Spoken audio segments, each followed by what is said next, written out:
Hello, everyone. Welcome back to the Classic Wrestling Cast, where we go in depth on classic wrestling. Today is a Money in the Bank 2017 prediction show, like we do with these pay-per-views. Joining me, as always, is Aaron Steinberg from the Comic Book Show. How you doing today? I'm doing pretty good today. How are you doing? I'm doing pretty good. I'm looking Good. I'm forward excited. to Money in the Bank, probably one of my favorite events of the year. Aside from like WrestleMania and the Royal Rumble, the ladder matches are always good. Yeah, I think Money in the Bank is probably my second favorite pay-per-view, the Royal Rumble being my overall favorite pay-per-view of the year. And I'm really excited about this one because, you look at who's in the matches, you look at kind of where things have been and where they might go, and like you could for both Money in the Bank matches, like there is a strong case to be made for every single person to win the Money in the Bank. And that makes it really hard to predict. And I'll tell you, my favorite matches are the ones that are hard to predict. It makes doing this show a little more difficult, but I think when it comes to watching it, it's a lot more fun that way. Yeah, so this year we have two Money in the Bank matches. We have a women's Money in the Bank match and a men's Money in the Bank match. So that'll be fun to predict. We also have a few other matches, so we're going to get right into the first match that we're going to predict, which is the World Tag Team title matches. We have the Usos versus the New Day. So Big E, Kofi Kingston, and possibly Xavier Woods, depending on like who they want to put in. Um, I think I saw a promo where like Usos are heels again, right? Or have been for a while. Yes. All right, cool. I'm not sure why this thing is just showing up on my screen now. The image just completely changed. I'm gonna have to stop recording for just a moment. Is it on window capture? Oh, there it is. All right, cool.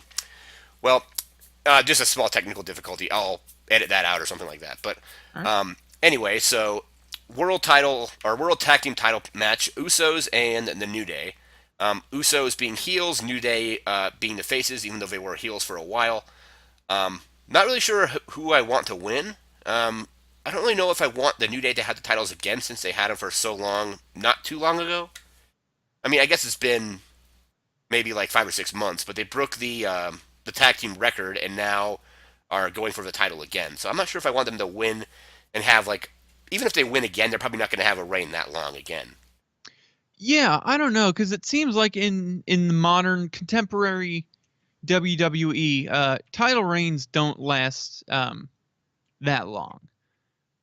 But this is an interesting case here because you got the New Day in an environment that is totally new for them, and they've been gone for a while. And I was so excited when they've come back, or when they came back, and especially given the tag team environment on SmackDown, which, let's be honest, is not really strong. You've got some decent teams, but they're not doing anything with them. You have American Alpha, arguably the most talented in-ring tag team that the WWE has seen in a very long time, and they're talented out of the ring too, but they're just absent. They're gone. Um, and then you've got the Usos who have made they turned heel and it really refreshed their character. And then I think like the wild card in here is Breezango, or as they're now called, the Fashion Police. Now, Mike, I don't know if you've seen any of the clips from them. They do this segment called the Fashion Files, where it's like a film noir uh, kind of mysteries, like cop mysteries.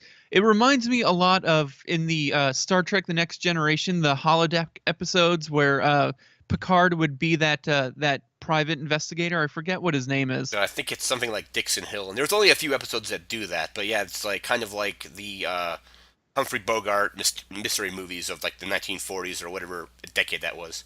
Yeah, so Fandango and Tyler Breeze are in these segments called the Fashion Files, and they're so unbelievably funny. Like Breezango has, or the Fashion Police is what they're called now, but they took um, a gimmick that I thought was pretty lackluster to begin with, and they've turned it into something amazing. It really reminds me of kind of like what the New Day did.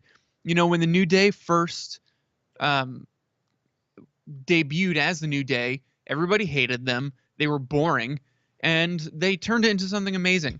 Yeah, it So, was. I remember back whenever they first announced they were doing this faction. It was this. We thought it was going to be like a Nation of Domination style faction. They did that for like one day or one episode of Raw or something, and then they came back with the whole like positivity thing, and they kept part of that, but then they turned it into something completely different like halfway through. Yeah, and what they made out of it was incredible. And Tyler Breeze and Fandango have done something similar. So to me, the ultimate feud in the SmackDown Tag Team division is the New Day and Breezango, or the Fashion Police. That to me is ultimately where we want to go. However, however, I don't think we're there just yet. Um, because we know Vince McMahon's penchant for not wanting to do face versus face matchups, which I'll say it again, I don't understand because face versus face matchups can be so darn exciting. I don't know why he's so against doing them. Yeah, I'm not Um, sure. We've talked about that before, but usually it involves somebody. Even when it is face versus face, it's like one of the faces is acting more like a heel than the other, or something like that. yeah, and I think in a face versus face matchups, like you still do want someone to be more of a heel, um, but still as a face. So I think, like I said, I think the New Day versus the Fashion Police is ultimately where I would like to see this go. I don't think it's going there yet.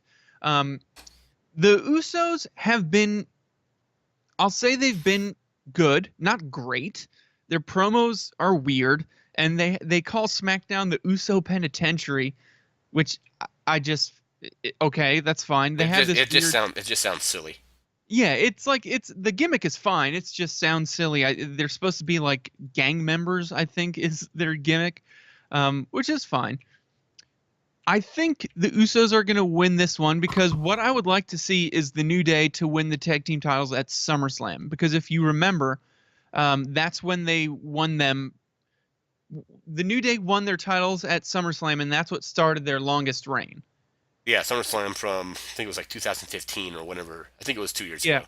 Yeah. So I would love to see them win it at SummerSlam again and really, kind of get kick off their reign at the WrestleMania B, more or less is what SummerSlam is. So I'm gonna go with the Usos winning on this one just because I think there is I think we can have a tornado tag team match or a multi tag team match um, at SummerSlam and the New Day win, and then we can go on to get that New Day versus Fandango and Tyler Breeze feud, which is what I want. All right, sounds good. So I got them added to our little list. We're gonna move into our other title match. There's three of them total. So we have women's title next. We have Naomi versus Lana, and I'm not sure where this came from. So It it you're bas- more caught up on SmackDown than I am. So I'll let you kind of take it away on this one. Yeah, so basically, Lana debuted a couple of weeks ago, and everybody was making fun of her. It was a really weird segment, given how WWE has that like anti-bullying campaign. So basically, Lana came out, and everybody was bullying her. Even Naomi was bullying her, and it just felt awkward.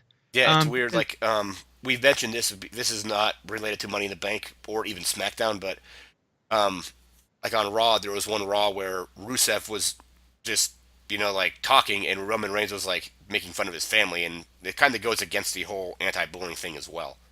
yeah. Um, it felt weird.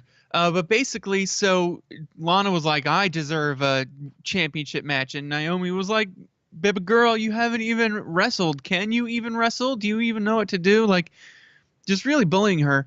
So then Lana came out in the middle of Naomi's match that night and interfered, causing Naomi to get pinned.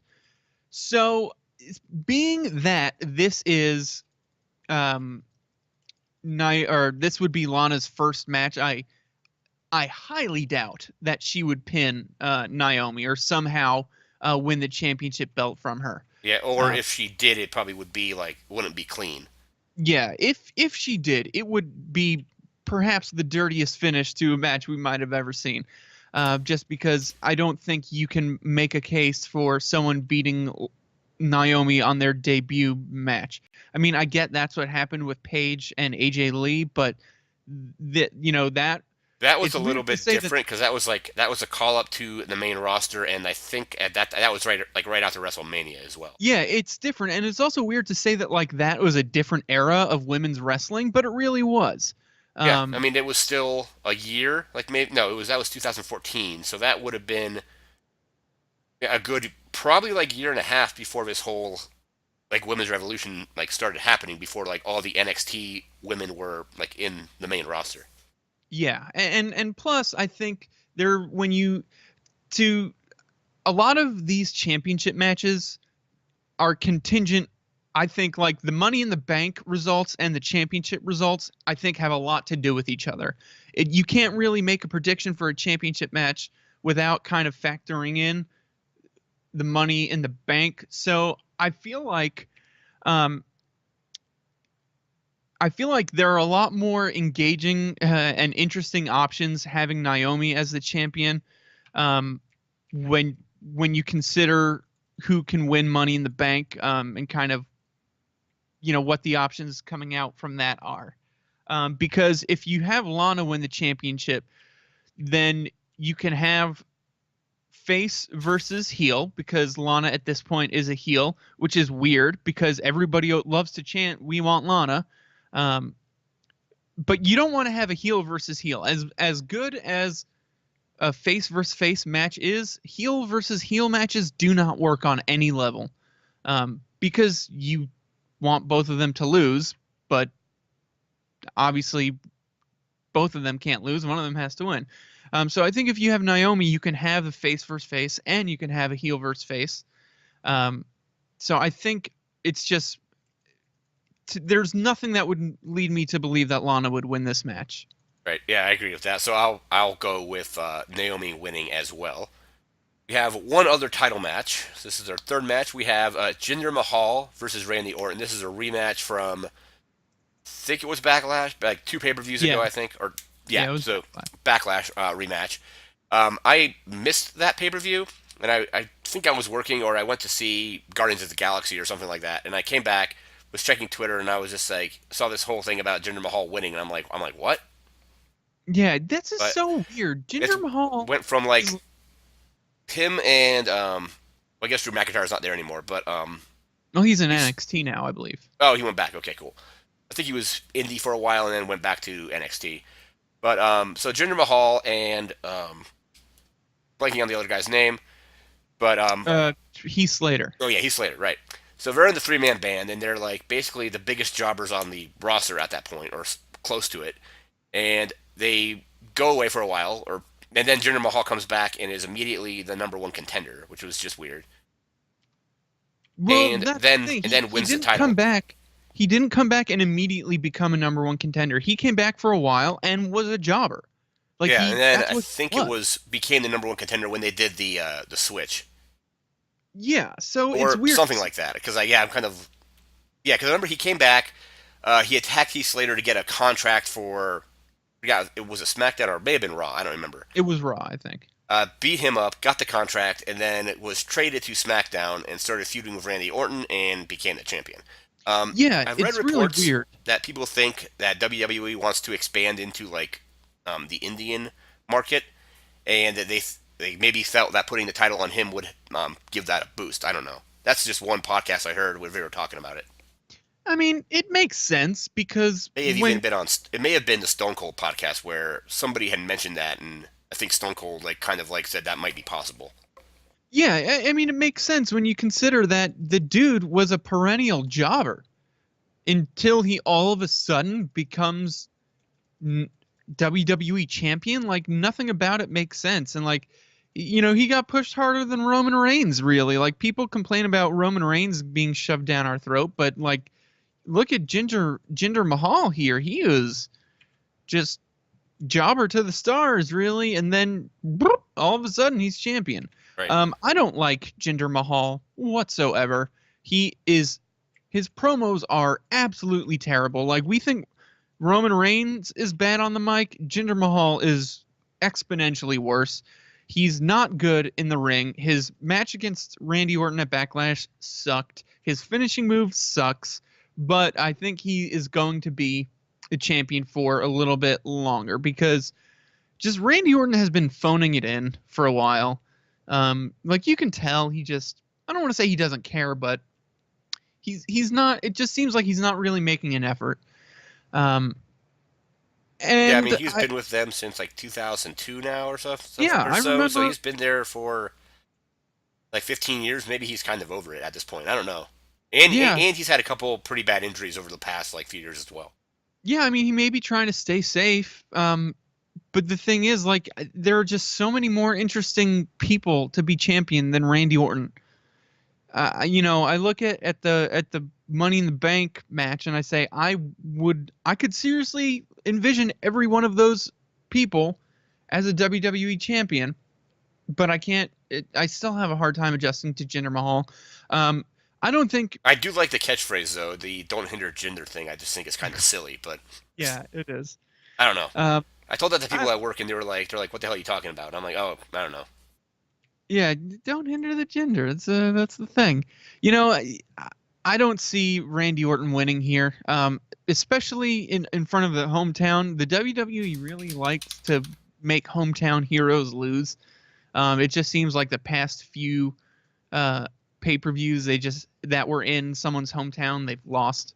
Yeah, they were. I think Hell in a Bailey, Cell with Sasha Banks being in Boston. She lost there.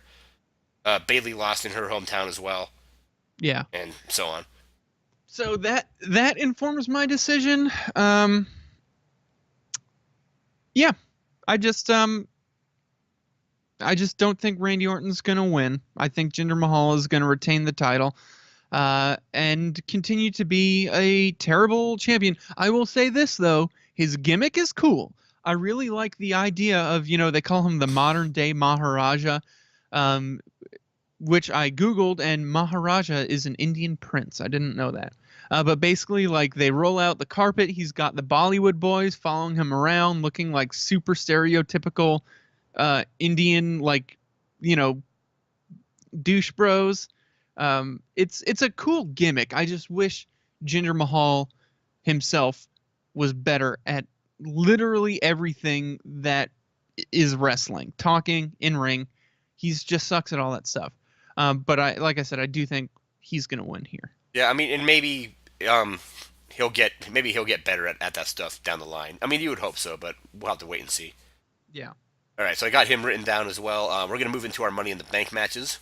We're gonna do our women's Money in the Bank match first. Essentially the same concept as Money in the Bank. They climb the ladder, get the suitcase, and there's a contract so they can cash it in, and generally cash it in during a title match usually, or I guess they can actually just straight up say, "I want to have a title match, and here's my contract." But normally the way it goes is you bring it down to the ring after somebody has just defended their title and is worn out, and then you have another match. Yeah. Anyway, so we have Becky Lynch versus Charlotte versus Natalia versus Tamina versus Carmella, and so here's my question with Charlotte. So Charlotte goes to SmackDown. Is she a face now, or is because I've heard people saying that she's a face now, but she can still like she might turn heel again. I don't really know. She is a face at the moment, and this is one thing that I've kind of one of my criticisms of how they've handled the women's division because on SmackDown the women's division has been pretty good. The only real complaint I have about it is what's going on with Charlotte. She can be a good face, but really she is the one of the best heels out there. I think her and The Miz and Kevin Owens represent the three top heels in WWE.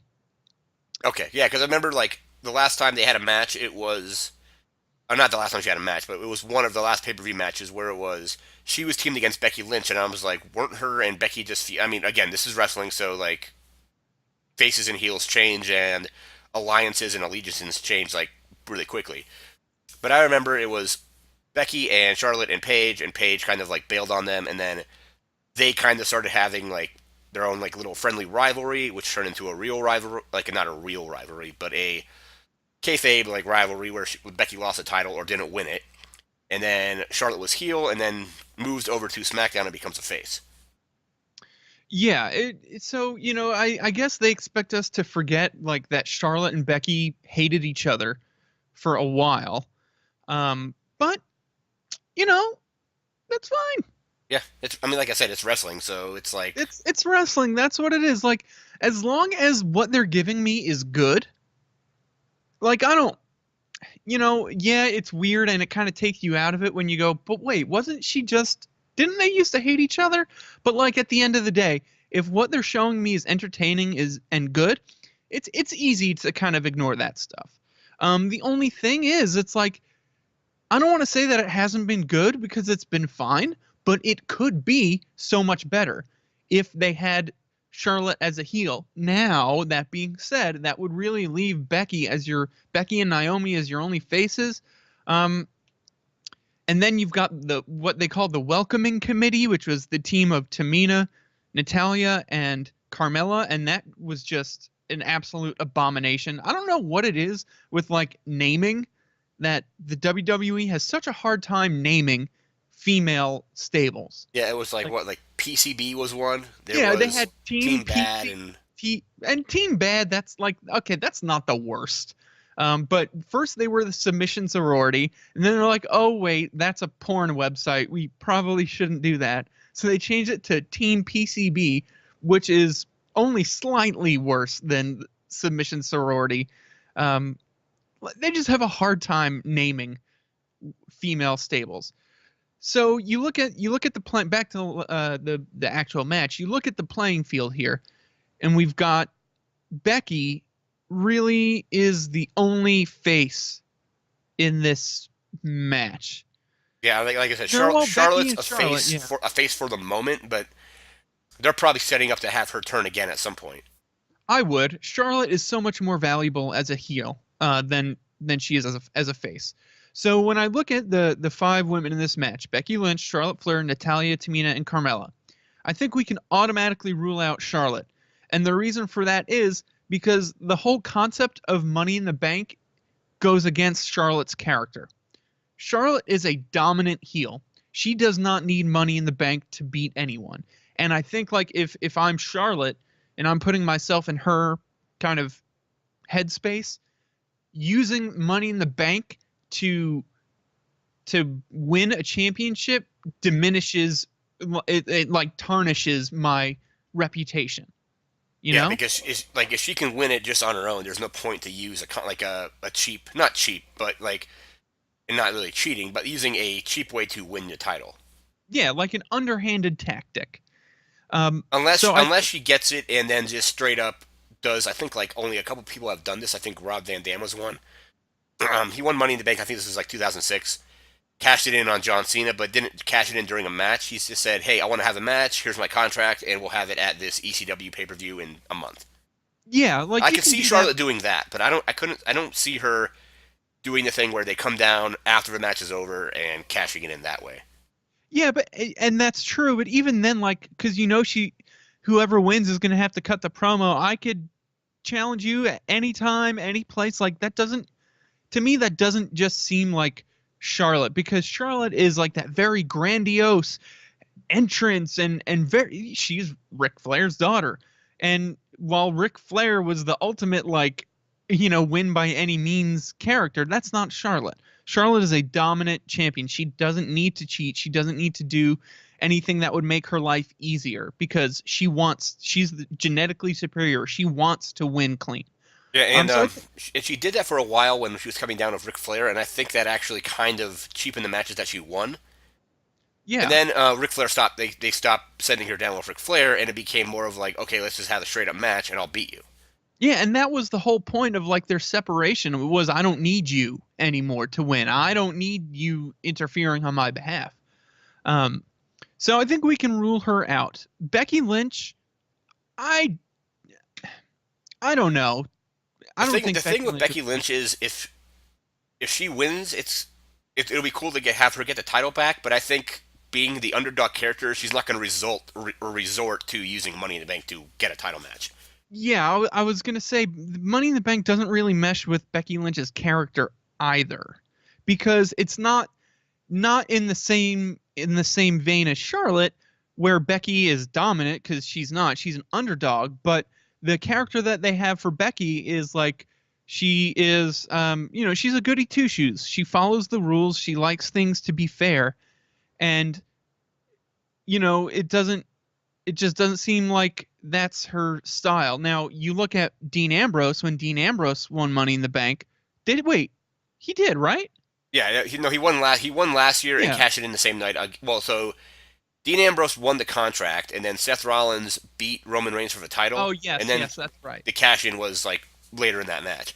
Yeah, and with Dean Ambrose, yes, he's also like the scrappy underdog, but for him it makes sense because, he's the lunatic fringe, and it just makes sense that he not necessarily take a shortcut, but for Dean Ambrose it's like, winning is winning, man. Whatever I got to do. But Becky Lynch doesn't have that, that kind of facet to her character. To me, the one I think Natalia is in there just to help make the others look good. Yeah, Um, I don't see her. Well, the way they've booked her like the last like couple years is I don't see her winning this at all. yeah. Tamina, I think I don't think she's going to win either because she just got reintroduced to the roster. I think it's a little too soon for her, but I tell you who I think has the number one chance of winning this match, and that's Carmella, because having the Money in the Bank matches very well with her heel character. And also she has James doesn't Ellsworth. say it doesn't say it on the page we're looking at, but one of the I think they edited it over the last couple of days, but it said with James Ellsworth, so he'll be a factor in the match as well. Yeah. So I could see her winning because it'll be getting the contract and then winning the women's title with probably the least amount of effort possible. Yeah, like it just makes sense Not for her effort like that, character. but I mean like it's like okay, I'll come out, I'll hit you with the suitcase, win the title, and that'll be it. Yeah, and plus, let's not forget she has James Ellsworth, who can, help her in this match because again, it's no DQ, it's a ladder match. So, she could I think she has the biggest chance of winning. And again, I think when you've gotten she's beaten Naomi 2 times. So we already know that she should be in contention for the title. Um, and it just makes sense to have her win this match, if you ask me. Yeah, I think out of all the people that are in it, she's most likely to win because winning doesn't really go with Becky Lynch's character. It goes against Charlotte. Naomi is probably, like you said, is just there because they haven't really done much Tally. with her since. I mean, they haven't done a whole lot with her. I think the SmackDown I went to, she was in a dark match, so she wasn't even like on the actual like show. Tamina just got brought back in, so I think, like you said, Carmella probably has the best chance to win. But it's Money in the Bank, so anything is likely to happen or can happen, I suppose. Yeah. So yeah, Remember, we'll just have I to just see. remember when Sheamus won Money in the Bank, and I think me and my buddies who we were watching the pay per view with, we all just looked at each other and we were like, "What?" So um, there's Money in the Bank. Like, although the Money in the Bank doesn't really mesh well with Becky Lynch and Charlotte Flair's characters, I could still see them winning it. Yeah, I mean, I mean, like I I said, could see maybe except Natalia and possibly Tamina. I could see Becky, Charlotte, or Carmella winning. yeah, I think the case for Carmella winning is the strongest, but you could make a strong case for any of these women winning. But I think when you kind of break it down, I think it makes the most sense to give Carmella Money in the Bank. So that's where my prediction is. All right, we'll go with that, and then we're going to move into our next Money in the Bank match for the WWE Championship. So we have Kevin Owens versus AJ Styles against Baron Corbin, Sami Zayn, Dolph Ziggler, and Shinsuke Nakamura. And I can see almost most of these people actually winning as well. Yeah. Maybe I think the exception possibly being Baron Corbin. I don't really know. I don't know, I man, do because like Baron Corbin, and he had the Intercontinental title before it jumped back over to Raw. I mean, Dean Ambrose won, and I think did he ever win it? I don't know if Baron Corbin won it no, or not. Baron Corbin never won it. Okay, I know he was in matches with Ambrose over it, but never won them. I think we Yeah. predicted that he would, but he didn't. So here's the thing about Baron Corbin. For all intents and purposes, it looks like he would not win. because you've got Jinder Mahal as champion. It seems like Jinder Mahal's going to stay champion. So it would be weird to have heel Baron Corbin cutting promos on heel Jinder Mahal. Like, that just seems weird. Um, but if you look at how traditionally WWE has booked like go home shows leading into pay-per-views, whoever they usually do, the person that's going to win at the pay-per-view gets beat on the show before the pay-per-view. So last Tuesday night on SmackDown, who was getting their butt whipped at the end of the show? Baron Corbin. And even the week before, he got his ass whipped. So if you go by like traditional WWE booking tells, I guess you would call them, it would make sense that Baron Corbin would win. And also, like, I could see Baron Corbin holding Money in the Bank. That seems like something he would do. He's not averse to taking shortcuts. He doesn't really cheat a lot. He is a dominant character, but I could see him say, I won the Andre the Giant Memorial Battle Royal. I won my first Money in the Bank ladder match. Like, it makes sense from him for a character perspective. When I look at this, Kevin Owens, AJ Baron, Sami Zayn, Dolph Ziggler, Shinsuke Nakamura, the two people who I think would not win are Kevin Owens, because he's the United States champion. And not to say that he couldn't be U.S. champion and Money in the Bank, but I think like when you consider his chances, having that championship already kind of lessens it. And then Shinsuke Nakamura, because he's Shinsuke Nakamura. He does not need Money in the Bank. He is already a legend. And I think if you look at this, he could not win this match and not have it damage his aura whatsoever. He doesn't even have to be involved in the finish. And he could come out of this match still looking like $1 million. Yeah, I agree with that one too. So he came in, he's feuded with Dolph Ziggler, and like basically like you said, he was kind of like a couple years ago when Dean Ambrose was like losing to Bray Wyatt. It didn't really hurt him because everybody was just like he was so over at the time anyway. Yeah. So I think Shinsuke is probably not going to win just because of that. So that leaves us with AJ Styles, Baron Corbin, Sami Zayn, and Dolph Ziggler. So I don't know about Dolph Ziggler. Dolph Ziggler, I've liked the heel turn, but I don't know if it's going to get him a Money in the Bank contract. I don't know. It could. I mean, well, again, like that's one thing that's hard to predict about these Money in the Bank matches is anybody can win them. So I'm sure it's going to Yeah. be an awesome match. I would really like to. I don't even know if I would like to see AJ Styles win because I would rather have him maybe not win and then just get a title match down the road that he actually has to work for and not just. Because do we really want to see an AJ Styles title match that's like 10 seconds long? Probably not. No.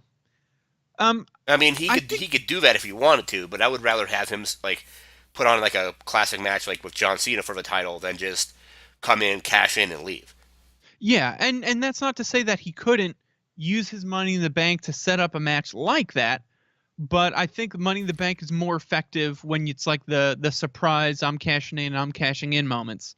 Um, I think Dolph Ziggler to me is the one that I would choose here because I think he is definitely deserving of a main event run. He is very, very good. More so than I think a lot of people would be willing to give him credit for. His heel turn has done a lot of good for him. I think it's made him a lot more interesting. Um, and I think like his character would want, he's won it before. His character would 100% work with Money in the Bank. Sami Zayn, I think you could say the exact same stuff we said about Becky Lynch for Sami Zayn. He is that underdog character, but he doesn't like to use shortcuts. He doesn't like to use, more underhanded tactics. He is a guy that would want to win in a fair, clean fight. So Yeah, I because don't in think, when he wrestled Neville back in like the end of 2014, maybe it was early 2015 for the title, there was that moment where he grabbed the title and was like thinking of actually hitting Neville with it, and he decided against it. It almost cost him the match, but that's like back to his character. He's not going to want to potentially bring the suitcase in, knock somebody out, and be like, okay, cashing in, unless they turn him heel or something like that. yeah. So So it looks like it could be between between Baron Corbin and possibly Dolph Ziggler. Yeah, I think those are the two that really stick out to me most. My number one choice here would be Dolph Ziggler. Um, And because he's been in Money in the Bank matches before, right? yeah, he's been in a lot of them. Or So a like, lot of ladder matches as well. yeah, so it makes sense that he would, be it would make sense that he would win because he's got the experience. Like he knows what it takes in kayfabe speak. He knows what it takes to win the match because, he's done it before. Um, so I just think that he would win it, and also it just to me it makes the most sense that you have Money in the Bank on a heel, but then at the same time, like we have two Money in the Banks. Do you want both of them on heels?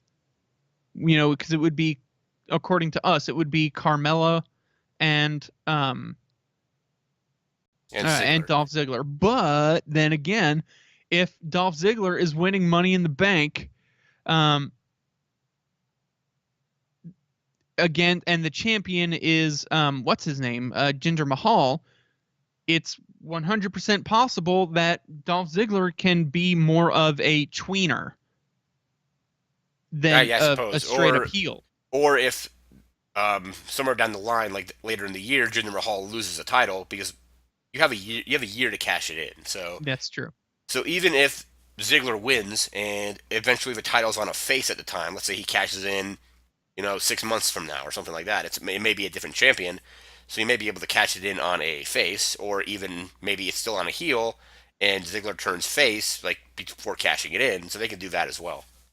Yeah. Um.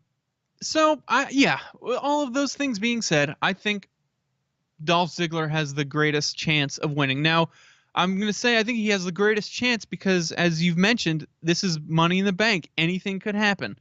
There's a strong case for all of these guys to win it. And honestly, if any of them won, I wouldn't mind. I would like to see all of them have it. Um, so to me, it doesn't matter who wins because they're all good. But I think Dolph Ziggler, when you look at all the different factors that go into what it means to be Mr. Money in the Bank and that stuff, I think Dolph Ziggler to me is the standout to win. All right, that sounds good. I think we'll just go with that.